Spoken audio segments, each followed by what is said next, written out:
പിച്ചാത്തി അടിക്കുന്നടി, വയറ് കട്ട് ചെയ്ത് എടുക്കാടി, കൊണ്ട് കൊടുക്കാല്ലേ നമുക്ക് 2-3 വർഷം പാല് പിടിക്കാനൊക്കെ കിട്ടി. വയറ് കൊണ്ട് കൊടുത്താക്കരുക്കടെ. എടാ ഇത് കടിച്ചു മുറിച്ചെടുത്താ പോരെടാ നമുക്കിത്. പോടി അവിടെ നിന്ന്. പല്ലിന്റെ പാടുണ്ടെങ്കിൽ പൈസ കുറയാന്ന് കണ്ണാനത്ത് അപ്പൂപ്പൻ പറഞ്ഞല്ലേ.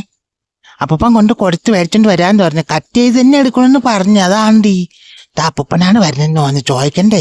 അല്ലടാ, ഞാൻ ഇത് മുറിച്ച് തരാ. ഇത് പിടിക്കുമ്പോ ഇത് വളഞ്ഞു വരണടാ. ഇത് വളച്ചങ്ങ് അപ്പൂപ്പനെ തല വെച്ചു വച്ചാൽ മതിയല്ലേ. നമ്മൾ കട്ട് ചെയ്യേണ്ട കാര്യം ഇല്ല. അത് ശരിയാണ്. അപ്പൂപ്പനോട് ചോദിക്കാതെ എങ്ങനെ വളച്ച് തല വെച്ചു കൊടുക്കും നമുക്ക്. എന്തായാലും വരട്ട്. ഒരേ സൈഡിന്നെ വളച്ച് കൊണ്ട് വാടാ നീ. ഞാൻ ഇവിടെ കിടന്ന് വളച്ച് വെക്കുന്നു. നീ പിടിച്ചോണ്ട് വാങ്ങാട്ട്.